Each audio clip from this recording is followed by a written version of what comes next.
Yeah, all I need is one mic. Yeah, all I need is one mic. Hey everybody, welcome back to a new episode of One Mic, where I watch shit so you don't have to. And today I'm here to talk about UFC Fight Night, Rozenstruik versus Gane. Now, this was an event that on paper was kind of weak. I believe this one was supposed to have a different main event. I think it was supposed to be like uh, Dominic Reyes versus Yuri Parachna or something like that. I struggle with his last name, but I know who I'm talking about. But and I think that was supposed to be the main event for this past Saturday's card, and it ended up getting scrapped for whatever reason. And then Rozenstruik and Gane was the new main event. No issues with that main event change, by the way. I liked that fight on paper, but we lost a couple fights coming into this event, and it started to look pretty shabby on paper by the time the card started. I think we were down to like 9 fights by the time the event started, and it kind of played out that way. We didn't get too many exciting fights on this one. It's kind of your run of the mill card. They're not all going to be great, right? But there are a couple things I want to talk about from this card because there are a lot of I guess future implications, and there were some issues with the main event that I had issues with, and then things that other people had issues with that I had issues with, if that makes sense. So real quick before I talk about the main event, a couple things that of note from this card. One, the Pedro Munoz versus Jimmy Rivera fight was awesome. That ended up getting fight of the night. Another great fight between those two. I always like to see each of those guys fight. So that was another great fight. An interesting note to that, this night, I wasn't feeling very well during this event. I've been kind of on and off sick, and I'm going to get into that in my next non-fight talk video. I'm going to talk a little bit about what's been going on briefly, but over the last week and a half, things have been kind of crazy. So as far as like various illnesses, I think my wife, my youngest daughter, and I kind of maybe like traded stomach bugs a little bit there, and everybody's been kind of, not everybody, but the three of us have been kind of sick on and off, just like stomach bug shit, not coronavirus or anything like that. But the night of this event, I was in pretty bad shape. I did, usually my friend comes over and we watch the fights in my garage. We smoke cigars, have drinks.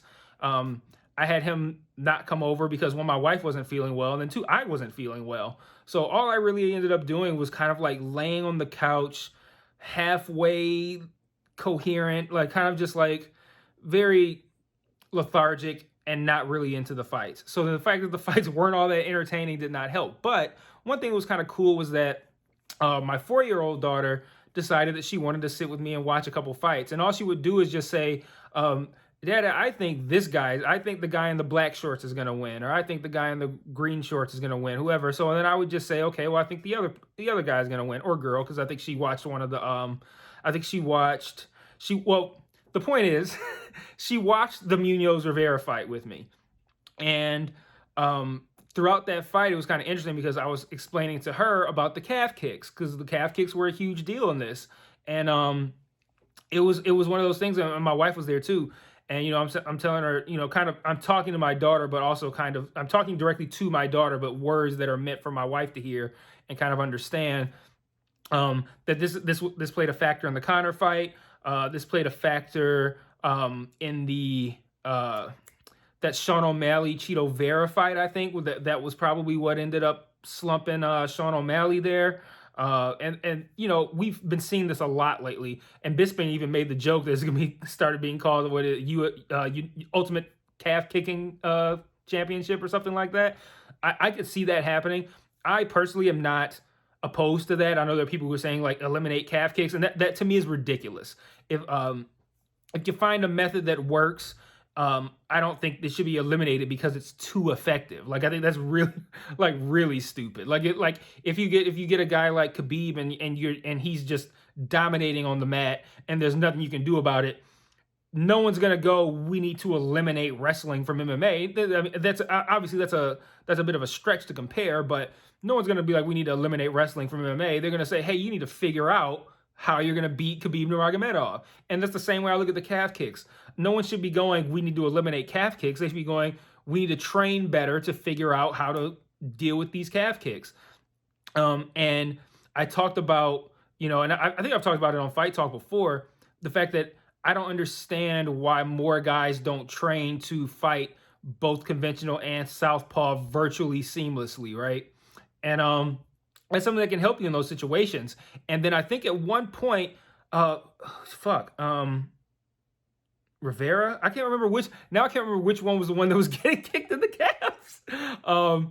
But he switched. He did switch stances, but it was like midway through the third, and I'm like, I mean, and I was a little surprised by that. But again, and I explained this to my daughter, so my wife could hear it as well. That and this probably is why Connor didn't do it, is because now your back leg where you generate your power is now unable to give you that power because you can barely stand on it. So yeah, it's going to be a way harder to get kicked and you're probably not going to get hit there anymore, but now your base of power is essentially crippled. So you got to weigh those options. But again, I think they need to train for that. So that's something that I got to talk to while my daughter was sitting there and show her, like, okay, look at that guy's leg. Look at that guy's, oh, he just got kicked again. And, I would say, he gets kicked there again, he's probably not going to be able to handle it. And then he gets kicked there and he immediately falls down.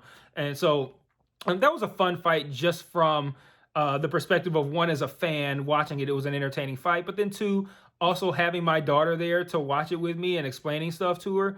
And three, in a more specific sense, talking about that calf kick dynamic, which I do think is probably going to become a increasingly bigger deal. So, but good fight, great fight, fight of the night.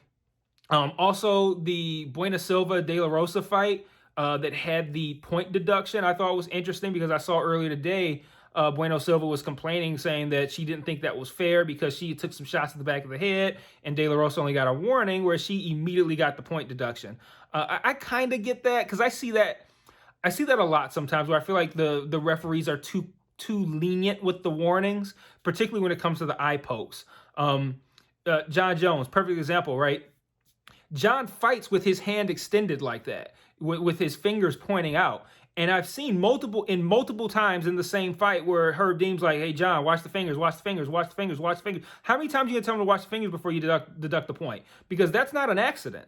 Like, if things are happening and it's an accident and someone gets eye poked, fine. But if you are purposely fighting with your fingertips extended and you poke somebody in the eye, it may still be an accident, but it's an accident that you perpetuated. So, we see that leniency sometimes, and then she immediately got hit with the point deduction. I don't know if I agree with that or not. She definitely did the crime. And I haven't spoken of the crime, was De La Rosa was attempting to take a takedown, and Buena Silva grabbed the cage to prevent the takedown, and that's a pretty big and blatant red flag. So I'm not really mad that she got the point deduction. She definitely earned it, but I think we need to be, and when I say we, I mean the UFC referees need to be a little bit more consistent, I think, with how they handle these point deductions, because they give so much leniency for the eye pokes and for the crotch kicks, and to have her get hit with that immediately, I can see how it can feel unfair. But again, at the end of the day, and someone needs to tell Buena Silva this, eye pokes, groin kicks, groin strikes, even back of the head strikes are oftentimes accidental. And they tell you, if you turn your head in a manner that results in a back of the head strike, you can't penalize the fighter for that, the fighter who threw the punch. So, but what she did was not an accident. So, like, you can't look at that and be like, oh, maybe you could, maybe she grabbed the fence by accident. No, she didn't. She grabbed the fence. So, that was an interesting turn of events from that fight. That was also a very good fight. That was one that she would have won had she not had the point deduction. It ended up being majority draw. Two judges had the draw on their cards, and without that point deduction, Buena Silva wins that on all three judge scorecards. So sucks to be her, but shouldn't have grabbed the fucking fence. What can I tell you? So I want to talk mainly about the main event here. Cyril Gane versus Rozenstruik.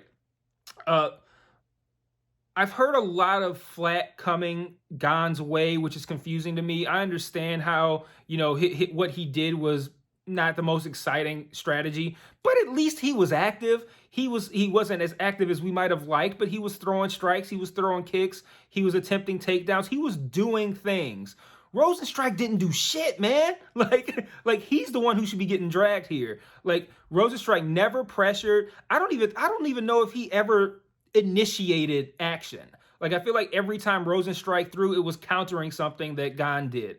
And I don't understand how you can get to a point where you are main eventing UFC cards and you can't figure out how to, because I'm assuming here that Rozenstruik not being aggressive was not him saying, I don't feel like trying hard or I'm not going to put forth effort.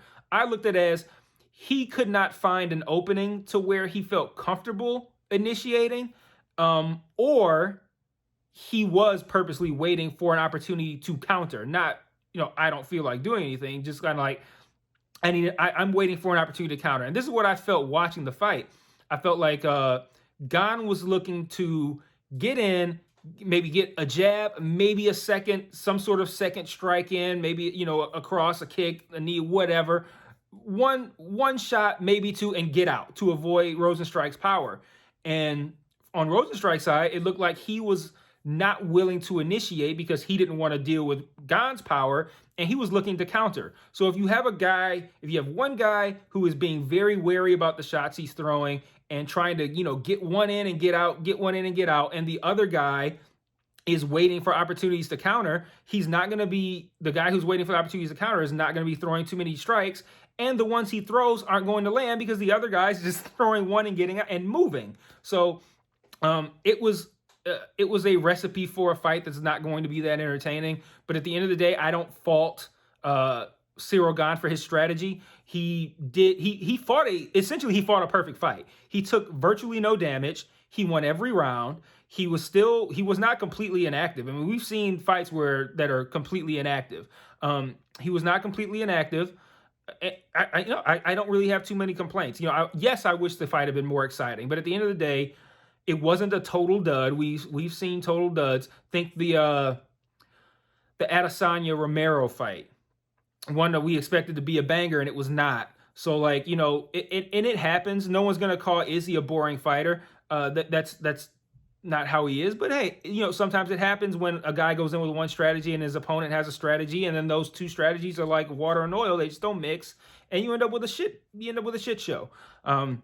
But I don't put any of that on Ciryl Gane. I think he did what he was needed to do. I think if Rozenstruik had pressured more, if Rozenstruik had a strategy that involved something other than waiting for an opportunity to counter or waiting for that big strike, then we would have had a more entertaining fight. And you look at Rozenstruik's fight against Overeem, that's another one where he kind of didn't do shit and he was losing the fight the whole time until he broke his face, or his lip or whatever. So until he broke Overeem's lip. So Rozenstruik probably needs to head back to the drawing board as far as okay, rather than waiting for these opportunities to land these big, powerful shots, I need to find a way to create those opportunities for myself.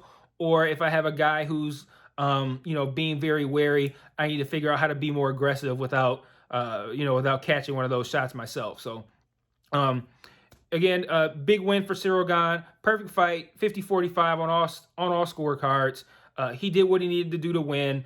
And he should be ranked. I mean, I haven't looked at the rankings. He should be probably around 5 or so, give or take, a spot. So I'd see him probably fighting Volkov or maybe Volkov. I think I heard Derek Lewis. I feel like Derek Lewis is probably, he asked for Overeem. I feel like if Derek Lewis is going to fight, he's probably going to fight Overeem. And that's just a situation where when you're now the number 2 ranked heavyweight, and you say, hey, I want Overeem, Overeem's not going to say no. So, and I'd like to see that fight. I think, I don't like the Overeem that I saw against Volkov, but overall, I think Overeem's fighting smart. I think it's a fight we'd all like to see. And I think it's a fight that Derek can win without jeopardizing his current kind of unofficial number 1 contender spot right now. So going forward, we're looking at, today is March 3rd. We're looking at, we have our pay-per-view this weekend.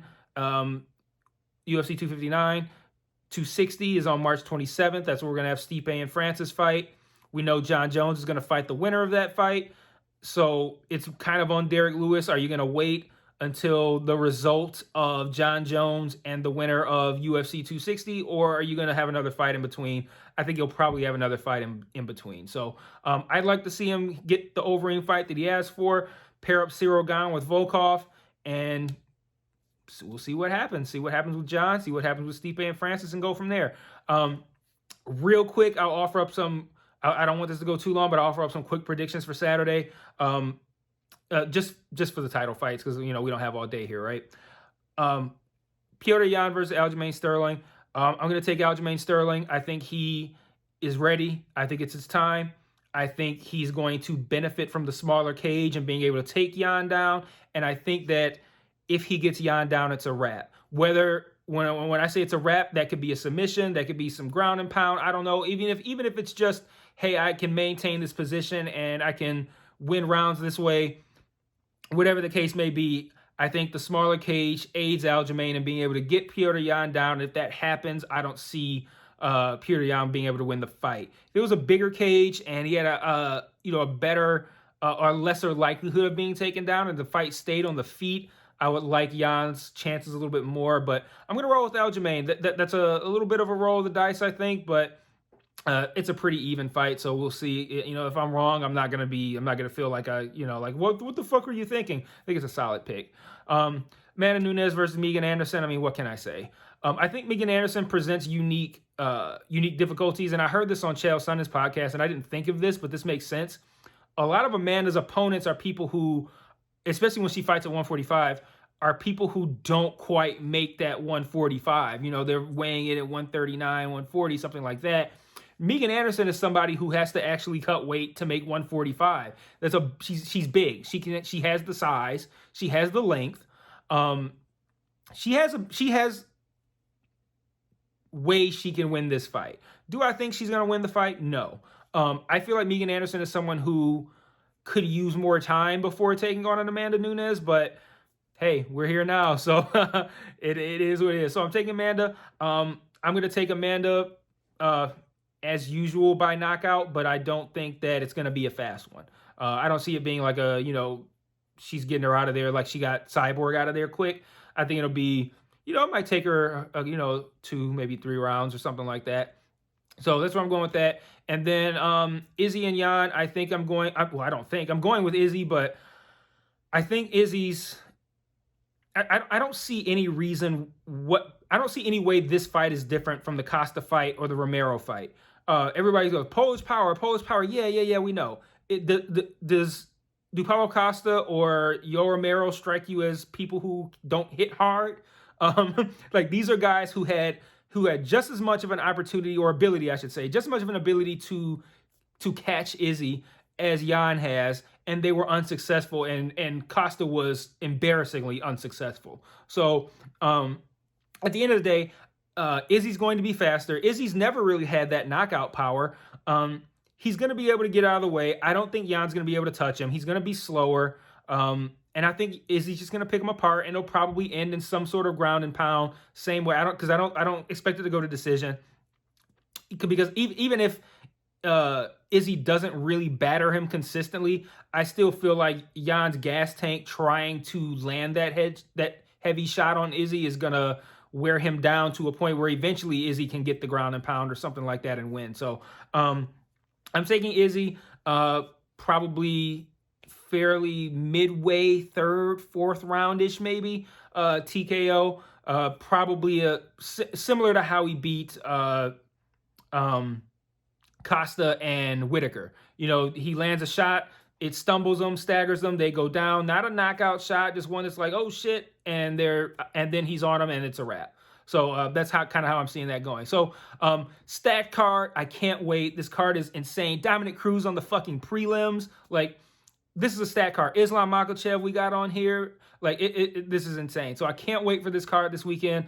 I'll be back probably definitely a lot earlier next week with the next fight talk than I was this week. So if you want to know what the delay was on this one, check out whatever video I post concurrently with this one, and I'll talk about that a little bit. Till then, see you guys next time. Peace.